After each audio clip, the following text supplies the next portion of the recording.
ஸ்ரீ குருப்யோ நமः. ஹரி ஓம். குரு ராகவேந்திரா. ராகவேந்திர சரித்திரத்தில் இது 3வது எபிசோட். கடந்த எபிசோடில் பிரகலாதராஜருடைய சரித்திரத்தை பார்த்தோம்.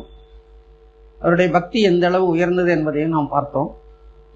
இந்த எபிசோடில் அவருடைய அடுத்த அவதாரமான பாகிலிக ராஜாவை அவதாரம் பண்ணதை பற்றி நம்ம பார்க்க போகிறோம். கிருத்தயுகத்திலே பிரகலாதன அவதாரம் பண்ண சங்கர்ண தேவதை திரேதாயுகத்தில் விஷ்ணுவாக பிறந்ததாக சோந்து கிருஷ்ணாவதூத்தர் அவருடைய கிரந்தத்தில் சொல்லியிருக்கார். ஆனால் அது யாரும் அதை அக்செப்ட் பண்ணிக்கல. அதுக்குண்டான ஆவணங்களும் எங்கேயும் கிடைக்காதனால அதை நம்ம இக்னோர் பண்ணி அடுத்ததான அவருடைய அவதாரமான பாகிலிக ராஜா அவதாரம் பண்ணதை பற்றி நம்ம பார்க்க போகிறோம். துவாபர யுகத்திலே சந்திர வம்சத்திலே சங்கர்ண தேவதை மீண்டும் பாகிலிக ராஜாவாக அவதாரம் பண்றார். பிரதீப ராஜாங்கிறவர் அந்த சந்திர வம்சத்திலே சிறந்த பக்தர், சிறந்த நிர்வாகம், அரச நிர்வாகம், சிறப்பாக அரசு நிர்வாகம் பண்ணிட்டு இருந்துவிடுவார்.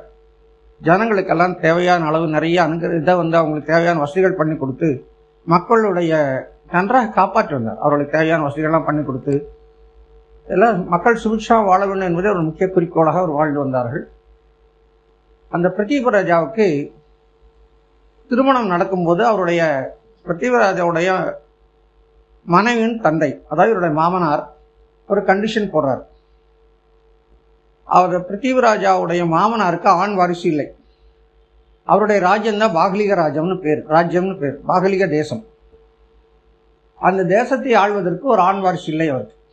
அதனால் இவர் என்ன சொல்றாரு, பிரதீப ராஜா கிட்ட, உங்களுக்கு பிறக்கக்கூடிய ஆண் குழந்தையை எனக்கு தத்து கொடுத்துடணும் அப்படின்னு சொல்லி ஒரு கண்டிஷன் போடுறார்.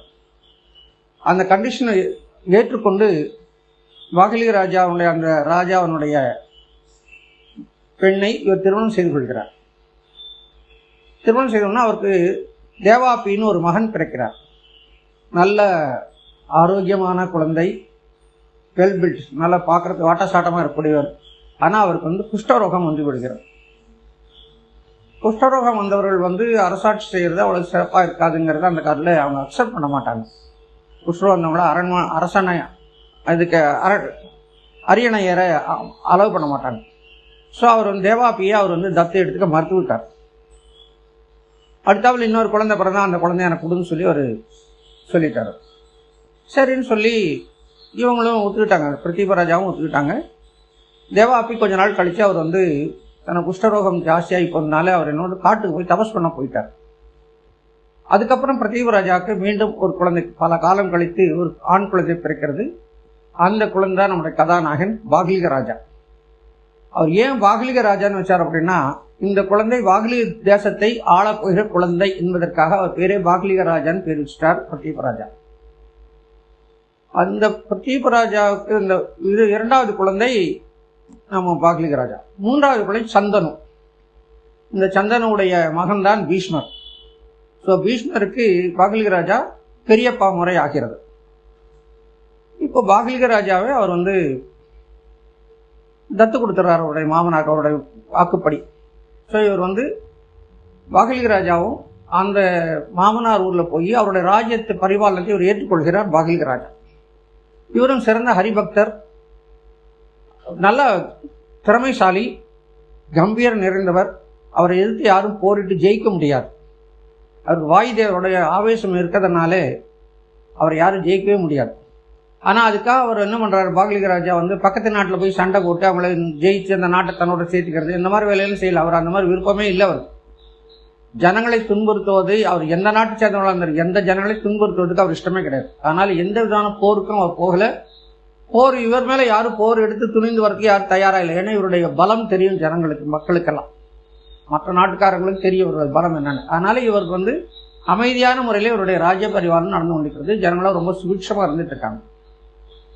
இந்த மீன்டைம் இவர் பிரம்மதேவரை குறித்து தபஸ் பண்றார்.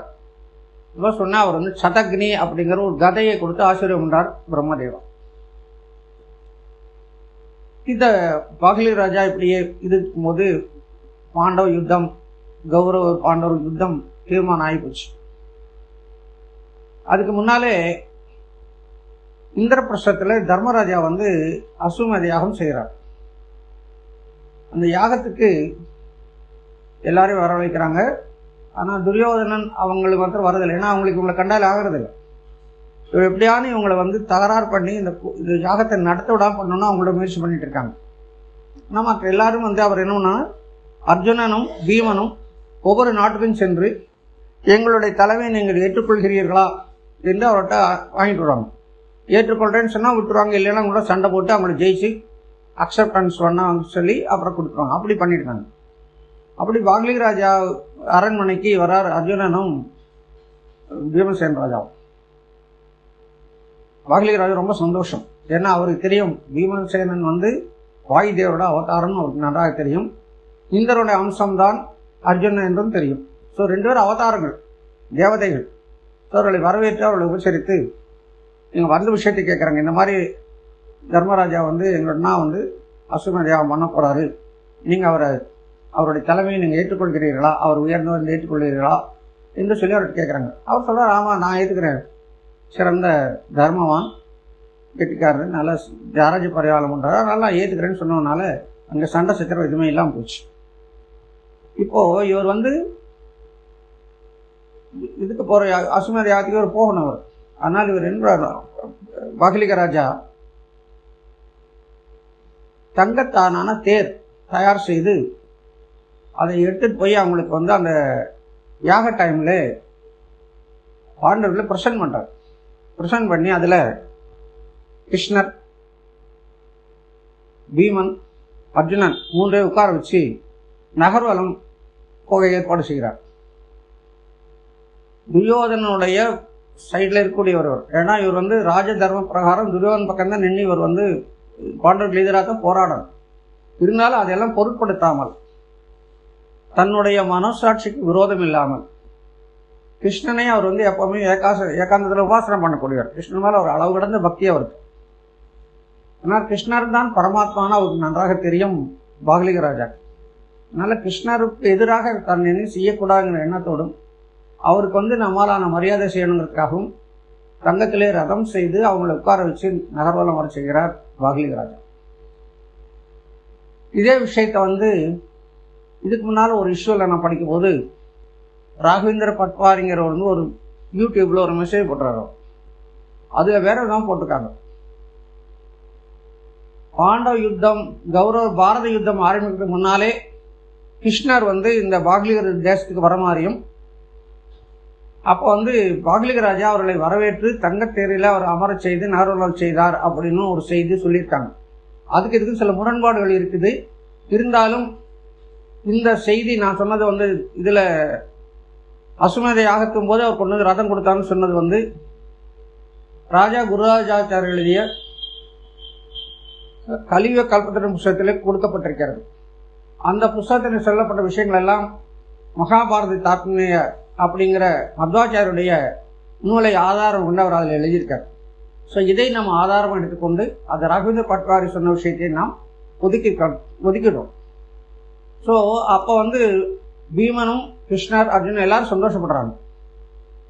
அப்போது கிருஷ்ணருக்கு ரொம்ப இவருக்கு ஏதோ வரம் கொடுக்கணும் அப்படின்னு தீர்மானம் பண்ணுறாரு. அவர் நேரடியாக கொடுக்காம அவர் என்ன பண்ணுறாரு, பீமன்கிட்ட சொல்கிறாரு, இவ்வளோ தூரம் நமக்கு வந்து அவர் மரியாதை பண்ணியிருக்காரு, இவருக்கு ஏதோ நீங்கள் வரம் கொடுக்கணும், நீயே கொடு அப்படிங்கிறார். பீமன் சொல்கிறாரு, பரமாத்மா நீ, உனக்கு தெரியாது எனக்கு, நீ என்ன சொல்கிறத நான் செய்யறேன், இல்லை நீயே கொடு, நீ தான் கொடுக்கணும், எனக்கு என்னை விட நீ தான் உயர்ந்தவன், நாள் நீ தான் கொடுக்கணும்னு சொல்கிறார். இல்லை ஒரு காரணத்தினால்தான் நான் சொல்கிறேன், நீயே அவருக்கு வந்து ஒரு வரம் கொடு, உனக்கு என்ன மனசுக்கு தோணுதோ அதை கொடு அப்படிங்கிறார். அப்போ ஒரு பீமன் வந்து வாக்லிக ராஜாவுக்கு ஒரு வரம் கொடுக்குறார். கலியுகத்தில் உங்களோட பிறப்பு இன்னொரு பிறப்பு இருக்குது. அந்த பிறப்பில் ஒரு பிறப்பில், 2 பிறப்பில், ஒரு பிறப்பில் உங்களை நித்தியம் ரதோத்சவம் நடக்கும். டெய்லி நீங்கள் தங்கத்தேரில் பவனி வருவீர்கள். அது இறைவன் கிருஷ்ணனுடைய சங்கல்பம் என் மூலமாக உங்களுக்கு வெளிப்படுகிறது என்று சொல்லி வாக்லிக ராஜாவை பீமசேன ராஜா ஆசீர்வாதம் பண்ணுறார். அதனால்தான் இன்னைக்கு மந்திராலயத்தில் நித்தமும் தங்கத்தேரில் பிரகலாத ராஜா அமரச் செய்து வலம் வருகிறார்கள். எந்த ஒரு யதீஸ்வரருக்கும் கிடைக்காத பாக்கியம் அது. எந்த சன்னியாசிக்கு இப்படி டெய்லி தங்கத்தேர்ல, நவரத்ன தேர்ல, வெள்ளித்தேர்ல, யானை மேல அம்பாரியில் உட்கார வச்சு ஊர்வலம் வர்றாங்க, இல்லை நகர்வலம் வர்றாங்க, அதாவது உற்சவம் பண்றாங்க, இல்ல நித்திய உற்சவமாக நடக்கிறது. அது காரணம் அன்னைக்கு கிருஷ்ணன் பீமசேனர் மூலமாக கொடுத்த ஆசீர்வாதம். 300 வருஷங்களுக்கு அப்புறம் தங்கத்தேர்ல நித்தியம் ராகவேந்திர சுவாமிகளுக்கு ரதோத்சவம் நித்தியம் மந்திராலயத்தில் நடக்கிறது. எந்த ஒரு சன்னியாசிக்கும் கிடைக்காத பாக்கியம் அது இறைவனுடைய சித்தம். அப்படி அதுக்கப்புறம் யுத்தம் ஆரம்பிக்குது. கௌரவ யுத்தம், பாரத யுத்தம் ஆரம்பிக்குது. அதுக்கு முதல் நாள் எல்லாரும் யுத்தத்துக்கு தயாரா இருக்காங்க. பாண்டவர் சைடுல, கௌரவ சைடுல எல்லாம் தயாரா, யுத்த பூமிக்கு எல்லாரும் வந்துட்டாங்க, எல்லாரும் தயாரா இருக்காங்க. அடுத்த நாள் காலையிலிருந்து யுத்தம் ஆரம்பமாகும். அப்போ வாகிலிக ராஜா என்ன பண்றாரு, நேரா யுத்த பூமிக்கு பாண்டவர்களுடைய பாசறையை நோக்கி போகிறார். அப்போ அந்த இடத்துல பீமனும் கிருஷ்ணனும் மாத்திரம் நின்றுட்டு இருக்காங்க. அப்ப கிருஷ்ணர் அவர் நமஸ்காரம் பண்ணிட்டு கேட்கிறாரு, நீங்க இந்த பாரத யுத்தத்திலே நான் கௌரவ பக்கம் நிற்க வேண்டிய கட்டாயத்தில் இருக்கேன் நான். ஆனா எனக்கு அது இஷ்டம் இல்லை. உங்களை எதிர்த்து கிருஷ்ணனுக்கு ஆப்போசிட்டா நின்று, பகவான் கிருஷ்ணனுக்கு ஆப்போசிட் நின்று நான் சந்திமுறை எனக்கு இஷ்டமே கிடையாது. அதனால நீங்க என்ன கொன்னுடுங்க அப்படிங்கிறார். பகவான் தான் ஆயுதங்களை எடுக்க மாட்டேன்னு சொல்லிட்டாரு. பாரத யுத்தத்தில் நான் என்னோட ஆயுதங்களை எடுக்க மாட்டேன், சக்கராயுதம் கூட தொட மாட்டேன்னு சொல்லிட்டு சங்கல்பம் பண்ணிடுறாரு. அப்ப யார் அவர் கொள்றது? பீமசேன ராஜாட்ட சொல்றாரு. பீமசேனா சொல்றாரு, நீங்க கிருஷ்ண பக்தர், உங்களை நான் எப்படி கொல்ல முடியும்? எனக்கு கொள்றதுக்கு மனசு இல்லையே அப்படிங்கிறார். நீங்க பெரியவங்க, வயசுல பெரியவங்களுக்கு தாத்தா, பெரிய தாத்தா, நீங்க உங்களை எப்படி நாங்க கொல்ல முடியும்னு சொல்லி கேட்கிறார். அப்ப சொன்ன, இல்ல எனக்கு இதுல இஷ்டம் இல்லை இந்த யுத்தத்துல. ஏன்னா இவர் துரியோதன பக்கம் நின்று, கௌரவர் பக்கம் நின்று இவர் சண்டை போட்ட ஆரம்பிச்சார்னா இவர் யாரும் ஜெயிக்க முடியாது. அவ்வளவு பலசாலி நம்ம பாகலிக ராஜா, வாயுதேவரோட அம்சம் இருக்கக்கூடிய வரவர். அதனால அவர் யாரும் எதிர்த்து ஜெயிக்க முடியாது. இவராக பணிந்து போய் இருந்தாதான் உண்டு. அப்போ அவர் சொல்றாரு, யுத்த தர்மம் பிரகாரம் நான் கூட சண்டை போட்டா நீ கூட சண்டை போட்டுத்தானே ஆகணும்னு பீமன் கிட்ட கேட்கிறாரு. கண்டிப்பா நீங்க என் கூட யுத்தமே எனக்கு எதிராக நீங்க சண்டை போட்டா கண்டிப்பா உங்களை நான் கூட சண்டை போடுவேன். அப்படின்னா நான் நாளைக்கு நான் சண்டை போடுறேன், ஒரு நாள் சண்டை போடுறேன்னு சொல்லி சொல்றாரு. பாரதியம் தொடங்கி ஒரு 7-8 நாளைக்கு மேல போயிடுச்சு. அடுத்து அன்னைக்கு ரொம்ப டல்லா இருக்கு. பெரிய யுத்தத்துல ஒரு வீராவாசமா பெரிய பெரிய தலைவர்கள் அது மாதிரி இது இல்லாம ஒரு மாதிரியா போயிட்டே இருக்கு. அப்ப இவர் பாகலிக ராஜா தீர்மானம் பண்றாரு. நேரா என்ன பண்றாரு, அவருடைய சதக்னி என்ற கதையை எடுத்துக்கொண்டு பீமசேனருடைய சாரதி சாத்தியகை போய் அடிச்சு தூள் கலப்புறாரு. தன்னுடைய சாரதியை தேரை ஓட்டுக்கூடிய சாரதியை சண்டை போட்டனால உடனே பீமன் அன்பில் விட்டுறாரு. உடனே இவர் 2 பேரும் கதையினால சண்டை போடுறாங்க. இவர் என்ன பாகலிக ராஜா சண்டை போடுற மாதிரி பண்றாரு. ஏன்னா இவர் சதக்னிங்கிற அந்த ஆயுதத்தை பிரயோகம் பண்ணாருன்னு வச்சுக்கோங்களேன், யாரும் ஜெயிக்கவே முடியாது, அது கொண்டுட்டு தான் வரும். ஆனா பீமசேனாக்கு தெரியும் இது பிரம்மா கொடுத்த கதை, சதக்னிங்கிற கதை, இதை நம்ம எதிர்த்து பண்ண முடியாது. உடனே அந்த சதக்னிங்கிற அந்த கதைக்கு வணக்கம் சொல்லி நமஸ்காரம் பண்ணி, அந்த பிரம்மதேவருக்கு நான் நமஸ்காரம் பண்ணி, இப்ப நான் உங்களுக்கு எதிராக சண்டை போட போறேன்னு சொல்லிட்டு அதுக்கப்புறம் சண்டை போட்டார். இவர் சாகணுங்கிறதானே, பீமன் கையால சாகணுங்கிறதுக்காக தானே இவர் இவ்வளவு தூரம் முயற்சி பண்றாரு. ஆனால் சண்டை போடுறாரு, அப்படி ஷோ பண்றாரு. கடைசியில பீமனால் கதையினால் கொல்லப்படுகிறார். அப்ப இறக்கிறதுக்கு முன்னாலே பீமன்கிட்ட ஒரு வரம் கேட்கிறார், கிருஷ்ணகிட்ட வரம் கேட்கிறார். அடுத்த பிறவியிலே உங்களை நான் உபாசனை செய்ய வேண்டும். யாரும் வாயுதேவரை உபாசனை பண்ணணும், கிருஷ்ணரை உபாசனை பண்ண வேண்டும்.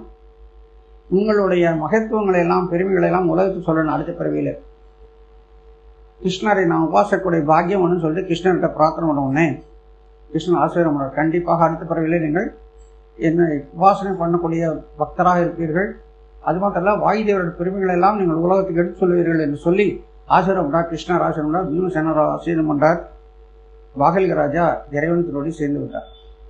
ஸோ சங்ககர்ண தேவியுடைய இரண்டாவது அவதாரம் இத்தோடு நிறைவேறுகிறது. அடுத்த பிள்ளைல அவர்